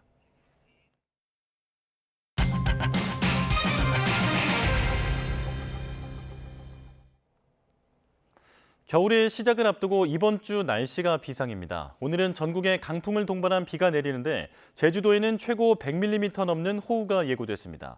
밤부터는 전국 곳곳에서 비가 첫눈으로 바뀌어 많게는 10cm까지 쌓일 것으로 보입니다. 정혜윤 기자입니다. 겨울을 코앞에 두고 또 날씨가 비상입니다. 서쪽에서 유입된 저기압 영향으로 비구름이 오늘까지 전국에 영향을 줄 전망인데 제주도에는 최고 100mm 이상, 남해안에는 60mm, 수도권에는 최고 40mm까지 비가 예고됐습니다. 11월 말에 내리는 비로는 제법 많은 양입니다. 해상과 내륙에 강한 바람이 동반되며 도로에 쌓인 낙엽이 배수로를 막아 침수 피해가 발생할 수 있어 주의가 필요합니다. 전국의 대부분 지역에서는 26일부터 바람이 매우 강해질 것으로 예상되고 있습니다. 비구름이 빠져나간 뒤에는 찬 공기가 남하하며 기온이 크게 떨어지겠고 수도권 등 내륙 곳곳에는 비구름이 아닌 눈구름이 발달하겠습니다. 기상청은 수요일까지 강원도에 최고 15cm 이상, 경기 북동부와 호남 내륙에 최고 10cm, 서울과 인천, 경기 남서 내륙에도 1에서 5cm의 눈을 예상했습니다. 대설특보 수준의 많은 양입니다. 이번 눈은 오늘 밤 늦게나 내일 새벽 사이 수도권 등 중부지방부터 시작될 것으로 보여 출근길, 눈길로 인한 불편이 우려됩니다. 기상청은 겨울 시작을 앞두고 내리는 첫눈이 제법 도로에 쌓이는 대설로 이어질 수 있다며 주의를 당부했습니다. 기온이 점차 낮아지는 추세로 가기 때문에 내리던 비들이 점차 눈으로 바뀔 소지가 있고요. 그에 따라서 우리나라는 서울을 비롯한 이 중부지방, 기온이 낮은 곳을 중심으로는 이 첫눈이 예상되고 있는데 그 첫눈의 정도가 일반적으로 우리가 약하게 내리던 진눈깨비나 이런 형태보다는 다소 눈이 쌓일 수 있는 그러한 부분이라는 점. 기상청은 이번 주말까지 날씨가 점점 추워질 것으로 예상되는 가운데 수도권을 비롯한 내륙에는 눈이 목요일 오전까지 내릴 가능성이 있다고 밝혔습니다. 특히 충청과 호남 지방은 주 후반까지 눈이 길게 이어질 것으로 보여 철저한 대비가 필요합니다. YTN 정혜윤입니다. 지난 10일 화재로 가동을 중단했던 포스코 포항제철소 3파이넥스 공장에서 2주 만에 또 불이 났습니다. 시민단체는 포스코가 원가 절감에 급급해 안전대책을 제대로 세우지 않고 있다며 집단 소송까지 준비하고 있습니다. 김근우 기자가 취재했습니다. 바다 너머 시커먼 연기가 밤하늘을 뚫고 치솟습니다. 불이 난 곳은 포스코 포항제철소 3파이넥스 공장. 지난 10일에 이어 2주 만에 또 불이 났습니다. 늦은 밤 폭발음과 연기에 시민들은 또 한 번 놀란 가슴을 쓸어내렸습니다. 포스코는 지난 화재 당시 제품 생산엔 차질이 없을 거라며 9일 만에 공장을 복구해 재가동했습니다. 하지만 재가동 사흘 만에 다시 같은 공장에서 불이 난 겁니다. 시험 운전 단계에서 용융로 외부가 손상되면서 불이 시작된 것으로 전해졌습니다. 복구를 서두르다 안전조치를 부실하게 했다는 지적도 나옵니다. 고를 멈추는 한이 있더라도 안전을 우선으로 해야 된다라고 하는 이런 모토와 이념을 가지고서 포스코의 안전관리를 해왔었거든요. 지금은 현장에서의 그런 안전관리 활동 자체가 굉장히 지금 이거는 산만하게 되고 있고. 포항제철소에선 앞서 지난해 말 전기선 화재로 고로 가동이 멈췄고 올해 초에는 통신선과 석탄 운반 시설 등에서 불이 나는 등 크고 작은 화재가 잇따랐습니다. 시민단체는 반복되는 사고로 폭발음과 충격파 등의 피해를 봤다며 집단 소송에 나서기로 했습니다. 포항은 지진에 대한 트라우마가 있습니다. 새벽녘에 일어난 진동이나 이런 거에 굉장히 민감하시거든요. 포스코는 여지껏은 시민들한테 희생만 강요해 왔거든요. 지금부터는 기업을 운영하는 마인드가 좀 달라져야 된다고 생각합니다. 포스코 측은 심려를 끼쳐 죄송하다며 설비를 철저히 관리해 안전한 제철소로 거듭나겠다고 밝혔습니다. 경찰은 잇단 2차례 화재 원인을 조사하고 있습니다. YTN 김근우입니다.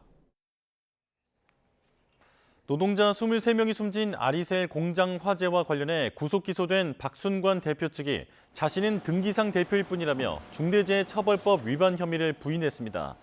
수원지방법원은 어제 중대재해처벌법 위반 혐의로 기소된 박 대표 등의 2차 공판 준비 기일을 열었습니다.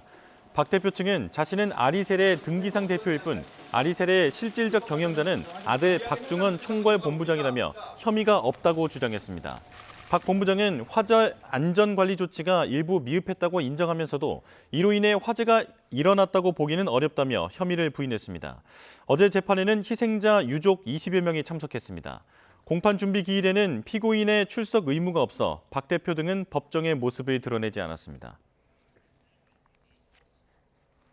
서울 강남의 마지막 판자촌으로 재개발을 앞둔 개포동 구룡마을 주민들이 무기한 농성에 나선 가운데 경찰이 불법 막루를 설치한 일부 주민에 대한 신병 확보에 나섰습니다. 서울 수서경찰서는 어제 도시개발법 위반 등 혐의로 작업팀장 A씨에 대해 구속영장을 신청했습니다. A씨는 23일 구룡마을 입구에 외국인 노동자 5명과 함께 허가 없이 10m 높이 철제 구조물을 세운 혐의를 받습니다. 이들은 당시 주민 200여 명이 서울시와 강남구청 등을 상대로 거주 사실 확인서 발급 등을 요구하며 집회를 벌이던 현장에서 현행범 체포됐습니다. 구룡마을은 지난 5월 공동주택 개발 계획이 통과됐는데 주민들은 이주에 반발하며 분양권 등의 보상을 요구하고 있습니다.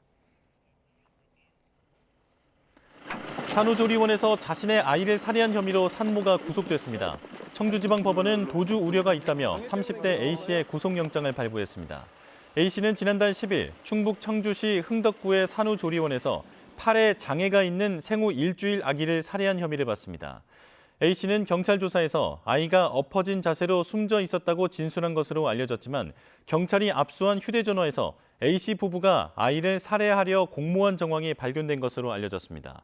경찰은 A씨의 분만을 맡았던 산부인과 의사도 범행에 공모한 정황을 포착하고 살인 혐의로 구속영장을 신청했습니다. 아내와 같은 혐의를 받는 A씨 남편은 불구속 입건됐습니다. 연세대 논술시험 유출 논란의 법적 판단이 가려질 본안 소송이 다음 달 5일 본격 시작됩니다. 수시 전형이 끝나기 전 판단이 나올 수 있을지 주목됩니다. 윤웅선 기자입니다. 연세대 수시 모집 논술시험 유출 논란을 둘러싼 본안 소송 첫 변론 기일이 다음 달 5일로 잡혔습니다. 만약 재판부가 수험생들의 손을 들어준다면 연세대는 재시험을 치르거나 무효가 된 논술시험 대신 정시로 2월하는 방안 등을 내놓아야 합니다. 반면 연세대 측이 승소한다면 논술시험 합격자를 발표하는 등 후속 절차가 빠르게 진행될 가능성이 큽니다. 관건은 언제 결론이 내려지느냐인데 연세대 논술 합격자 발표일인 다음 달 13일 전에 나와야 더 큰 혼란을 피할 수 있습니다. 이보다 늦어질 경우 다른 입시 일정에도 줄줄이 영향을 미칠 수밖에 없기 때문입니다. 13일 날 모든 대학의 수시 합격자 발표가 동시에 나면서 중복 합격이 체크가 돼야 되고 18일 이후부터 추가 합격자가 발표가 되기 때문에 재판부가 서둘러 결론을 낼 가능성도 제기됩니다. 실제 지난 2022학년도 수능 생명과학 2 20번 문항의 출제 오류 논란 당시 재판부는 첫 변론 기일 이후 5일 만에 선고를 내렸습니다. 앞서 연세대는 논술시험 효력정지 가처분 소송이 인용되자 이의 신청을 냈지만 기각됐고 항고까지 제기한 상태입니다. 효력정지 가처분 항고심에 이제 본안 소송의 결과가 영향을 미치기 때문에 가처분의 효력이 없어진다. 그래서 본안 소송의 결과가 우선한다 이렇게 생각하시면 될 것 같습니다. 수시 모집이 마감되는 다음 달 26일까지 연세대 측의 대안 마련을 촉구한 교육부는 학생 피해 최소화를 위해 학교와 지속적으로 협의하고 있다고 밝혔습니다. YTN 윤웅성입니다. 동덕여자대학교가 어제 남녀공학 전환을 반대하며 본권을 점거한 총학생회와 세 번째 면담을 진행했지만 합의점을 찾지 못했습니다. 학교 측은 향후 남녀공학 전환을 논의할 경우 학생들의 의견을 수렴하겠다는 입장문을 내겠다고 약속했지만 총학생회는 남녀공학 전환 계획을 완전히 철회하기 전까지 본관 점거를 이어가겠다고 맞선 것으로 파악됐습니다. 양측이 첨예하게 대립하면서 당초 논의하려고 했던 배상과 법적 처리 방안 등은 다뤄지지 못한 것으로 전해졌습니다. 김명애 동덕여대 총장은 면담 후 성명문을 통해 불법적인 본관 점거와 시위를 중단해야 한다며 학내 정상화를 위해 폭력 사태에 대해 단호하게 대응하겠다고 밝혔습니다. 그제 전남 영암군의 가금 농장에서 확인된 조류 인플루엔자 AI가 H5N1형 고병원성으로 판정됐습니다. 올해 고병원성 AA 사례가 발견된 건 강원도 동해와 충북 음성, 인천 강화에 이어 네 번째입니다. 이에 따라 중앙사고수습본부는 전남 지역 가금 농장과 차량 등에 대해 어젯밤 10시까지 일시 이동 중지 명령을 내렸습니다. 또 발생 농가 반경 10km 안에 있는 농가 35곳에서 정밀 검사와 소독을 진행하기로 했습니다. 중수본은 가축 사육업 등록을 하지 않은 농장에서 AI 사례가 발견된 만큼 전국의 미등록 소규모 농장에 대해 일제히 조사를 벌인다는 계획입니다. 대구 동구에 있는 한우 농장에선 럼피스킨이 발생했습니다. 이로써 올해 전국 축산농가의 럼피스킨 감염 사례가 21건으로 늘었습니다. 농림축산식품부는 이 농장에 초동방역팀을 보내 감염된 소를 살처분하고 역학조사를 진행하고 있다고 밝혔습니다. 또 동구 지역 축산시설 종사자와 차량에 대해 오늘 오후 6시까지 일시 이동중지 명령을 내리고 경산과 영천, 칠곡 등 인근 6개의 시군 농장과 주변 도로를 집중 소독할 방침입니다. 내년 상반기에 주택 매매 가격이 오른다는 전망이 내린다는 전망보다 우세한 것으로 나타났습니다. 부동산 R114가 지난 6일부터 18일 사이 전국 1,306명을 대상으로 설문조사한 결과 내년 상반기에 집값이 오를 거라는 전망이 32%로 나타났고 내릴 거라는 전망은 25%로 조사됐습니다. 이로써 다음 반기의 집값 상승 전망은 지난해부터 3개 분기 연속으로 하락 전망보다 우세했습니다. 상승 전망의 이유로는 핵심 지역의 아파트 가격 상승이 32.7%로 가장 많았고 기준금리 추가 인하 가능성, 급매물 위주로 실수요층 유입 등이 뒤를 이었습니다. 전셋값에 대해서는 상승 전망 응답이 43.4%로 하락을 예상하는 전망보다 2.6배 정도 많았는데 상승 전망 응답자의 37.6%는 매수 심리 위축으로 전세 수요가 증가할 것으로 예상했습니다. 정부가 베트남 박린성 동남 신도시 조성에 참여해 K 신도시 수출에 마중물을 붓겠다고 밝혔습니다. 이와 관련해 박상우 국토교통부 장관은 어제 박린성에서 열린 신도시 조성사업 협력 포럼에 참석했습니다. 이 포럼에서는 박린성 고위 관계자들이 참석한 가운데 동남 신도시 개발 사업에 관심 있는 대우건설과 포스코 ENC, 우리은행 등 23개 민간기업, 공공기관이 사업 참여를 주도하는 한국토지주택공사와 예비협약을 맺었습니다. 떡은 원래 쫀득한 식감 때문에 외국인들이 낯설어한다는 인식이 강했는데요. 지금은 이른바 꿀떡 먹방이 유행할 정도로 분위기가 달라졌다고 합니다. 한류 콘텐츠의 영향으로 떡을 포함해 약과나 식혜 같은 K-디저트가 인기를 끌면서 관련 수출도 성장세입니다. 보도에 황보혜경 기자입니다. 서울 인사동에 있는 100년 전통 떡집입니다. 입안 가득 꿀떡을 맛보는 이들은 다름 아닌 외국인 관광객들입니다. That is nice. Very traditional. Hard to find in Melbourne, so very nice to have here in Korea. Very different to the desserts we have in Australia, but it's very yummy. The different texture just makes it amazing. 외국인들에겐 생소한 식감 때문에 호불호가 갈렸던 떡. 떡볶이가 해외에 알려지고 예전과 달리 쫄깃한 식감을 재미있어 하면서 이제는 떡을 즐기는 이들이 늘고 있습니다. 최근 SNS에서는 꿀떡에 우유를 부어 시리얼처럼 먹는 먹방이 유행일 정도입니다. 달콤한 약과나 살얼음이 동동 뜬 식혜도 외국인들을 끌어당기고 있습니다. Every summer I drink 식혜 and it's feel refreshing and cool. 드라마나 영화 등 K 콘텐츠로 한식이 주목받으면서 K 디저트 관련 수출도 호실적입니다. 올해 들어 10월까지 떡이나 쌀과자와 같은 쌀 가공식품 수출액은 2억 5천만 달러, 우리 돈 3,500억 원 규모로 지난해 같은 기간보다 40% 넘게 증가했습니다. 같은 기간 과자류와 음료 수출액도 지난해보다 10% 넘게 훌쩍 뛰었습니다. El Hallyu, esta ola coreana, está haciendo un buen trabajo. Entre los productos que más están siendo buscados por el mercado ecuatoriano están los bunopan, que son estos waffles en forma de pescadito, y el corn dog, que son las banderitas coreanas. 정부도 한류 콘텐츠를 활용한 홍보에 적극 나서고 있습니다. 이전에는 우리가 홍보하는 품목 위주로 수출이 이루어졌다면 이제는 그 OTT 발전과 함께 드라마에 나오는 약과나 붕어빵 같은 K 디저트를 보고 바이어들이 오히려 이 품목을 찾는 경우가 늘어나고 있습니다. 한때 블랙페이퍼로 불리며 호응을 얻지 못하던 김이 외국인들의 선호하는 간식이 된 것처럼 이번에는 떡과 같은 한국 디저트가 K푸드의 신흥 강자가 될지 주목됩니다. YTN 황보혜경입니다.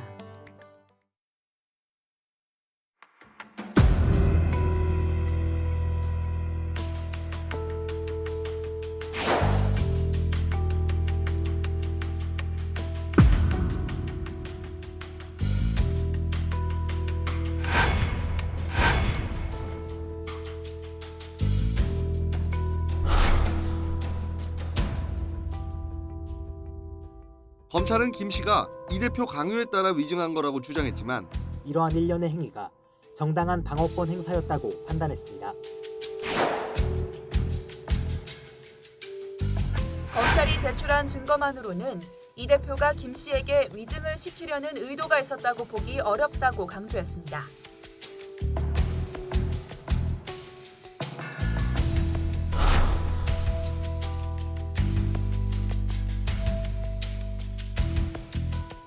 심에서 유죄 입증에 최선을 다하겠다며 이례적으로 항소 제기를 예고했습니다.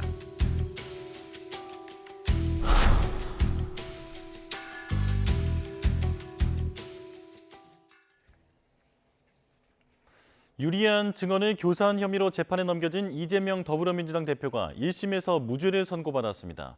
서울중앙지방법원은 어제 위증교사 혐의로 기소된 이 대표에게 무죄를 선고했습니다.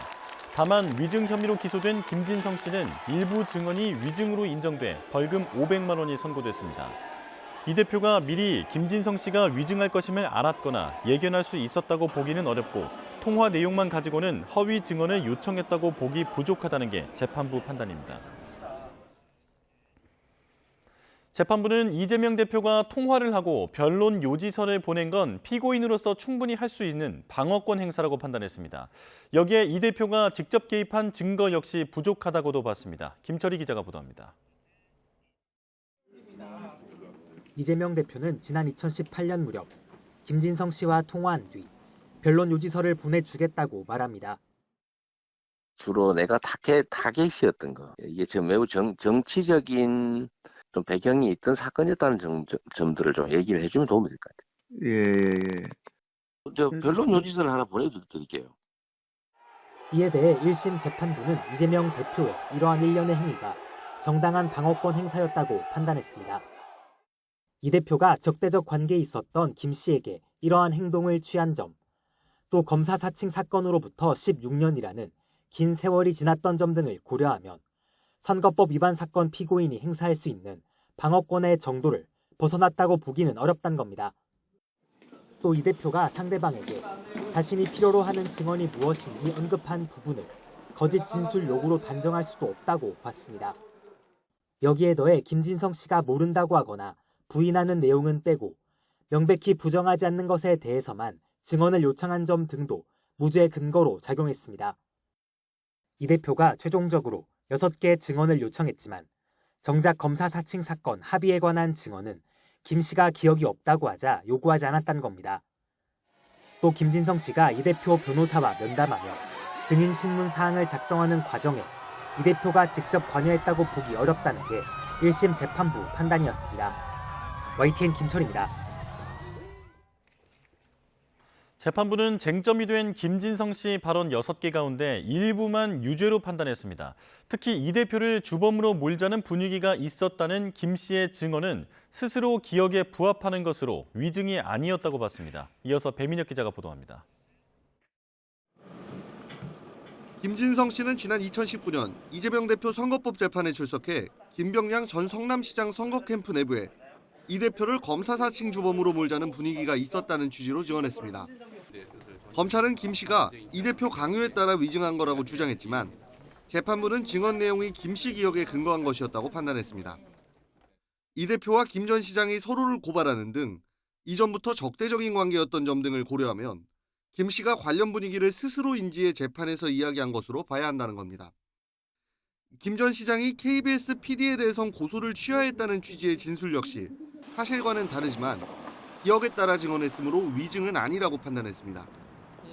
반면 김 씨가 김 전 시장과 KBS 사이 협의를 언급한 증언 4개는 기억에 반하는 위증이었다고 재판부는 설명했습니다. 이에 대해 김 씨가 수사기관에서부터 법정에 이르기까지 관련 내용을 들어본 적 없다고 여러 차례 반복해 진술했다는 건데 자신이 알지 못하거나 경험하지 않은 사실에 대해 아는 것처럼 증언한 김 씨에게 처벌이 불가피하다고 강조했습니다. YTN 배민혁입니다. 법원은 위증 혐의를 인정한 김진성 씨에게는 벌금형을, 위증교사 혐의를 받는 이재명 대표에게는 무죄를 선고했습니다. 위증교사죄가 성립하려면 교사 행위와 고의가 모두 인정돼야 하는데 이 대표의 위증교사 행위는 있었지만 고의성은 없었다는 겁니다. 임성호 기자입니다. 법원은 김진성 씨의 6가지 증언 가운데 4개를 위증으로 인정했습니다. 이른바 검사 사칭 사건의 PD에 대한 고소 취하를 협의하고 있다거나 방송사 고위 관계자와 관련 이야기가 오갔다는 진술입니다.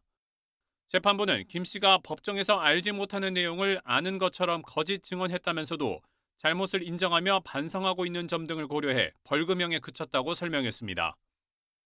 이재명 대표에 대해선 김 씨의 일부 위증에 대해 교사한 행위는 있었다고 인정했습니다. 하지만 김 씨 증언이 거짓임을 인지하고 있었다거나 위증을 하도록 결심하게 할 고의가 없었다는 이유로 모두 무죄로 판단했습니다. 이 대표가 개입했을 만한 직접 증거가 없고 이 대표가 김 씨와 직접 통화할 당시에는 증언을 할지 한다면 어떤 말을 할지 등이 정해지지 않은 상태였던 만큼 위증교사 의도가 인정되기 어렵다는 겁니다. 재판부는 다만 김 씨가 위증으로 얻을 수 있는 실익이 없었다는 점이나 이 대표의 부탁으로 위증을 했다고 인정한 부분에 대해서는 법정에서 따로 설명하지 않았습니다. 위증교사 혐의 재판에서 짜깁기 수사를 비판했던 이 대표가 1심에서 모두 무죄를 선고받으면서 검찰 수사에 대한 논란과 비판이 더욱 거세질 전망입니다. YTN 임성호입니다. 자신의 형사재판 증인에게 거짓 증언을 해달라고 요구한 혐의로 기소된 이재명 대표가 1심에서 무죄를 선고받은 데 대해 검찰이 즉각 반발하고 나섰습니다. 서울중앙지방검찰청은 입장문을 내고 1심 재판부가 이 대표 부탁으로 위증을 했다는 김진성 씨에겐 유죄를 선고하면서도 이 대표에 대해선 무죄를 선고한 것은 법리와 증거 관계에 비춰볼 때 납득하기 어렵다고 밝혔습니다. 이어 1심 판결문을 면밀하게 검토한 뒤 항소심에서 이 대표의 유죄 입증에 최선을 다하겠다고 덧붙였습니다. 국민의힘 의원들은 이재명 대표 위증교사 혐의 1심 무죄 선고를 두고 판결 자체가 논리적으로 맞지 않는다며 상급심을 지켜봐야 한다고 주장했습니다. 권성동 의원은 YTN과 통화에서 재판부가 교사의 고의가 없었다고 판단했는데 이 대표가 김진성 씨에게 통화 당시 이미 증인 신청을 마음먹었고 이후 변론 요지서까지 전달한 만큼 모순이라며 지적했습니다. 장동혁 의원도 통화에서 항소심과 대법원 판결을 지켜봐야겠지만 논리적, 법리적으로 이해하기 어렵고 국민도 수긍이 어려울 거라며 이 같은 판결이 법원 신뢰만 떨어뜨릴 뿐이라고 강조했습니다. 더불어민주당은 사필 규정이라며 이재명 대표의 1심 무죄 판결을 일제히 환영했습니다. 전현희 최고위원은 SNS에 너무나 당연한 결론이고 이 대표와 함께 더 겸허하고 치열하게 이기겠다며 이같이 적었습니다. 김병주 최고위원은 정권이 아무리 정치검찰을 동원해 정적을 제거하려 해도 없는 죄를 만들어낼 수는 없다는 것이 증명됐다고 주장했습니다. 민주당 이재명 대표에 대한 1심 선고가 내려진 서울중앙지방법원이 있는 서초동에서는 또다시 진보와 보수단체의 맞불 집회가 열렸습니다. 이재명 대표가 무죄 선고를 받자 양측의 반응은 극과 극으로 갈렸습니다. 정현우 기자의 보도입니다. 민주당 이재명 대표의 위증교사 혐의 1심 선고가 있기 몇 시간 전부터 법원 앞엔 인파가 몰렸습니다. 진보단체와 보수단체가 거리를 두고 집회를 이어갔습니다.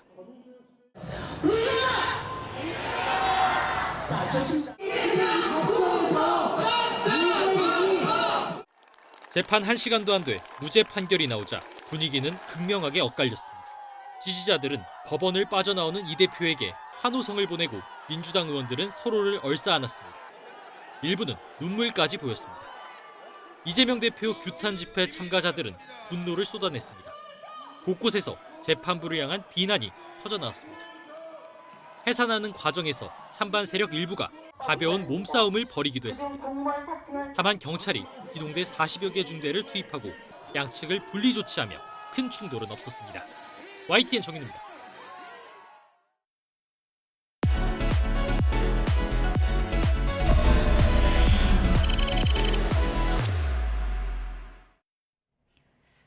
네, 지난 일요일 밤 배우 정우성 씨와 모델 문가비 씨 사이에서 아들이 태어났다는 소식이 갑작스럽게 전해졌습니다. 그런데 또 다른 여성과의 열애설이 제기되고 또 미혼모 관련 캠페인에 참여했던 과거 활동까지 재조명되면서 비판 여론이 커지고 있습니다. 오늘 YTN 스타 오지원 기자와 함께 알아보겠습니다. 어서 오세요. 안녕하세요. 네, 그 정우성 씨의 등남 소식이 일파만파 퍼지면서 지금 파장이 커지고 있습니다. 먼저 관련 내용부터 좀 짚어볼까요? 네. 이 소식의 시작은 지난주 금요일 문가비 씨의 SNS에 올린 게시글이었습니다.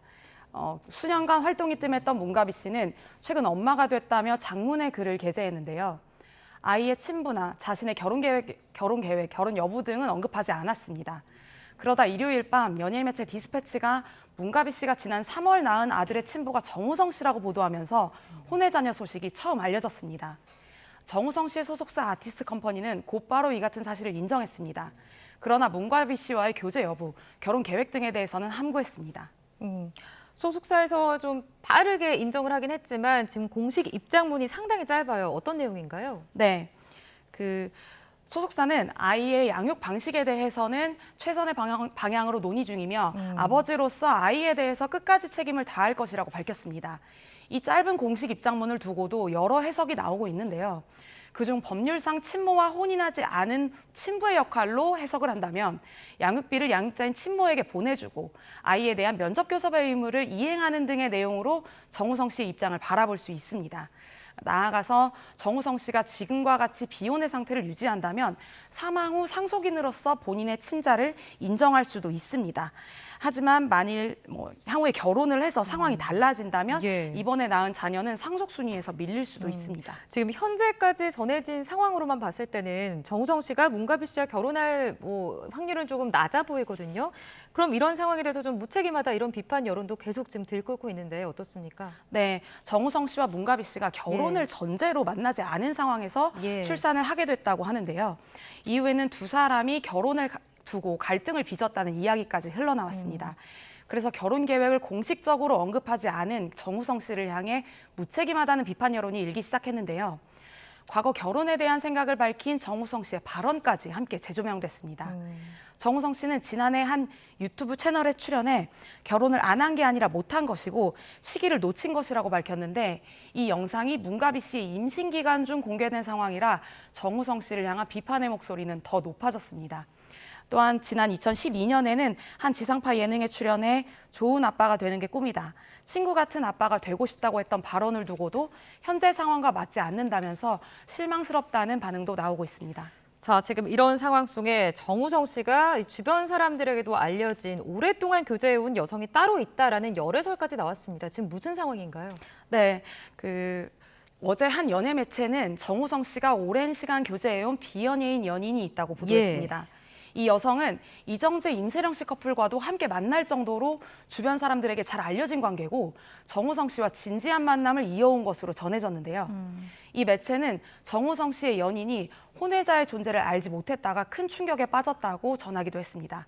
그렇지만 소속사는 배우 개인의 사생활이라 확인해 줄 수 없다면서 이 열애설을 공식적으로 인정하지도 부인하지도 않았습니다. 다만 지나친 추측은 자제해달라고 당부했습니다.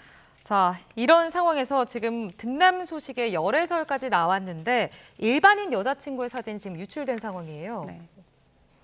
네, 그렇습니다. 또 등남 소식이 이제 전해진 이후 온라인상에서 정우성 씨가 한 여성과 다정하게 찍은 사진이 유출되는 일도 벌어졌는데요.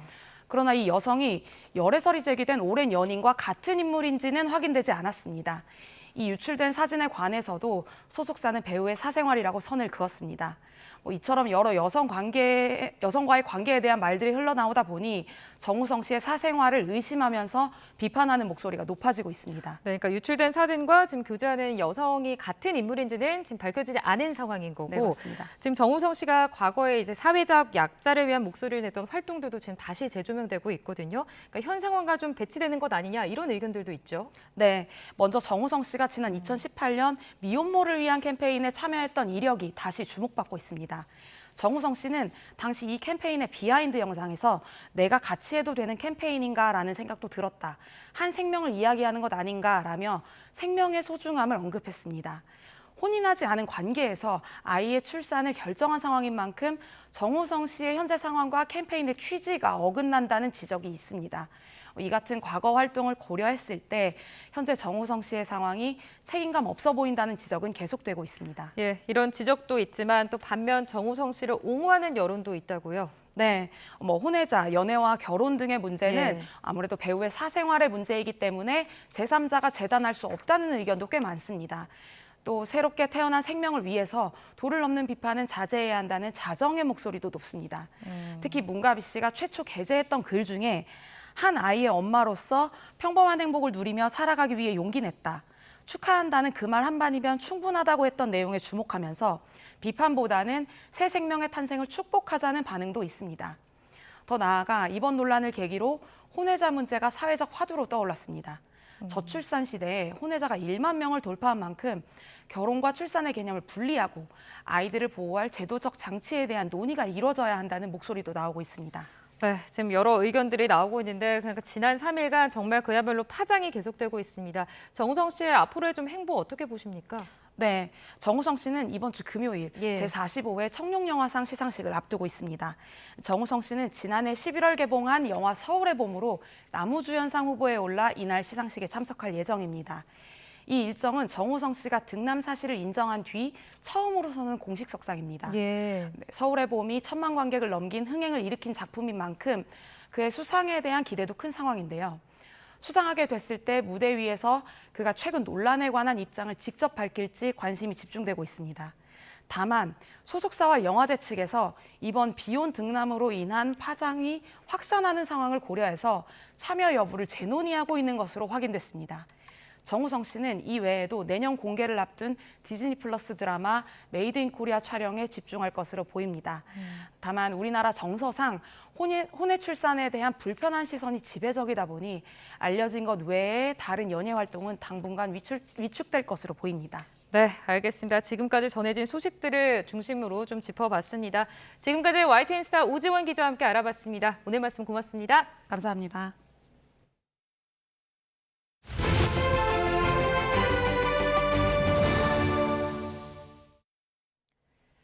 네, 다음 소식 이어가겠습니다. 도널드 트럼프 미 대통령 당선인이 집권 2기 내각 인선을 마무리했지만 상원 인준 전쟁을 앞두고 논란은 계속되고 있습니다. 트럼프 2기 행정부 출범으로 국내에서도 우려가 나오고 있는 가운데 주미 대사는 한미 양국의 확장 억제 강화를 위해 긴밀히 협의할 것이라고 강조했습니다. 워싱턴에서 홍상희 특파원의 보도입니다. 트럼프 2기 내각 주요 인선은 당선 확정 17일 만에 마무리됐습니다. 12월 첫 내각 인선을 발표했던 8년 전과 비교하면 속전속결입니다. 충성파와 플로리다 출신, 폭스뉴스, 세대 교체를 키워드로 반중 강경파 외교안보 라인과 경제엔 관세론자, 이민 국경엔 강경론자를 발탁했습니다. 모두 트럼프 당선인의 최측근으로 설계됐지만 문제는 15개 부처 장관이 거쳐야 할 상원 인준 절차입니다. 과거 성폭행 의혹이 불거진 헤그세스 국방장관 내정자와 백신 음모론을 제기했던 케네디 주니어 보건복지장관 후보자, 러시아에 동조했던 게버드 국가정보국 국장 지명자가 인준 청문회 문턱을 넘을 수 있을지가 관건입니다. Of course, we do have some concerns when you look at the appointment of a number of individuals like Gabby Hegseth.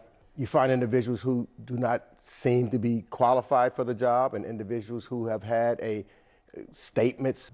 트럼프 행정부 2기 출범으로 우리나라에서도 안보와 경제에서의 영향이 우려되는 가운데 조현동 주미대사는 최상의 한미동맹 유지를 최우선으로 할 것이라고 강조했습니다. 북한군의 러시아 파병과 미 행정부 교체 시기, 북한의 도발 가능성 등에 대비해 한미 확장 억제 강화를 목표로 하겠다는 겁니다.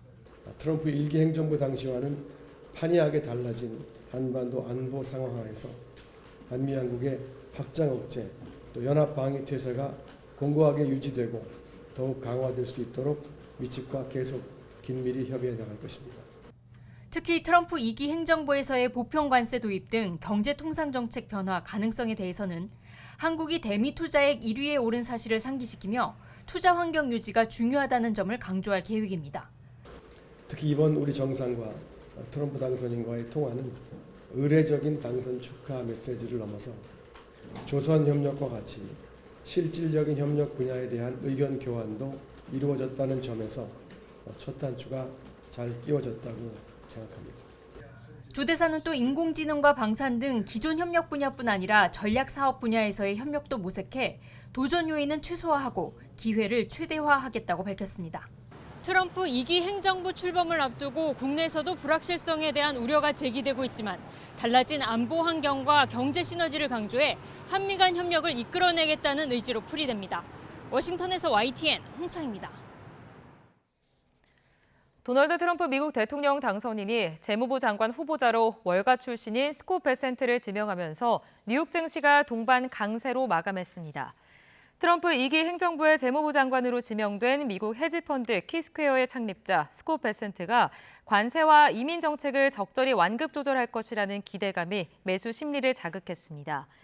뉴욕 증시에서 다우존스 30 산업평균 지수는 전거래보다 440.06포인트, 0.99% 오른 44,736.57에 마감하며 종가 기준 사상 최고치를 경신했습니다. 미국 특검이 트럼프 당선인에 대한 연방 사건 2건에 대한 기각을 법원에 요청했습니다. 이로써 취임을 2달가량 앞둔 트럼프 당선인은 사법 리스크를 모두 털게 됐습니다. 워싱턴 권준기 특파원입니다. 4년 전 트럼프가 대선 패배를 불복하고 선거 사기를 주장하자 지지자들이 일으켰던 의사당 폭동 사건. 지난해 8월 잭 스미스 특검은 이 사건 배후에 트럼프가 있다며 기소를 결정했습니다.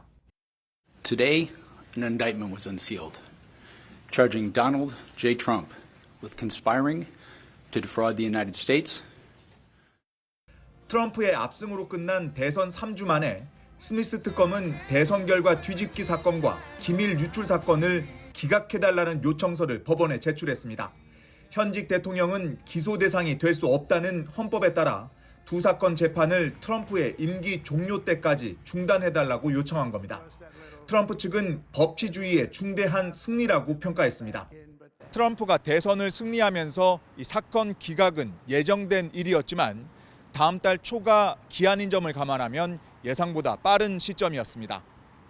미국 언론들은 스미스 특검이 최종 특검 보고서 제출을 서두른 뒤 일찌감치 자진 사퇴하려는 수순으로 관측했습니다. We got immunity at the Supreme Court. It's so easy. I would fire him within 2 seconds.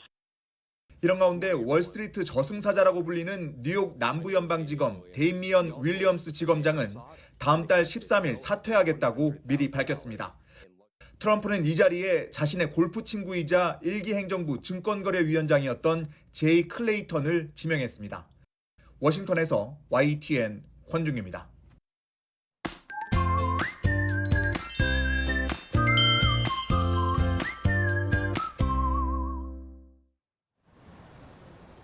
현재 서울은 비가 잠시 소강 상태를 보이거나 약하게 빗방울 정도만 떨어지고 있지만 그 밖에 전국 곳곳으로는 산발적인 비가 내리고 있습니다. 이 비구름이 이불 역할을 해주면서 아침에는 크게 쌀쌀하지 않았는데요. 하지만 오후부터는 북서쪽에서 찬 공기가 남하하면서 기온이 급격하게 떨어지겠고요. 늦은 밤 서울 등 내륙 곳곳에 첫눈이 내릴 가능성이 있습니다. 오늘 외출하실 때는 따뜻한 옷차림과 함께 우산도 챙겨 나오시는 게 좋겠습니다. 밤사이 저기압이 다가오면서 곳곳에 비를 뿌리고 있습니다.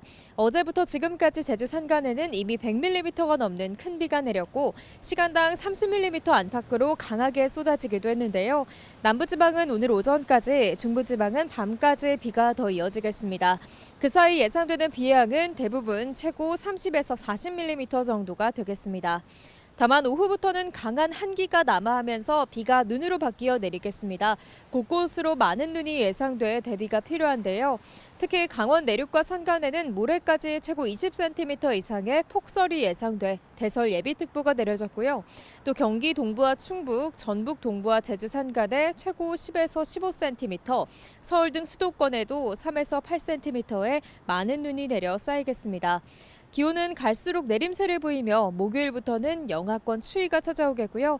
추위 속에 충청과 남부 곳곳으로는 주 후반까지 비나 눈이 길게 이어질 전망입니다. 여기에 바람도 무척 강하게 불겠습니다. 특히 해안과 남부 내륙 곳곳으로 강풍특보가 발효 중인 가운데 초속 20m 이상의 돌풍이 불고 있는 만큼 시설물 관리와 안전사고에 유의해 주시기 바랍니다. 지금까지 서울 상암동 야외 스튜디오에서 YTN 윤수빈입니다. 뉴스업 화요일 순서 마칩니다. 내일 다시 뵙겠습니다. 여러분 고맙습니다.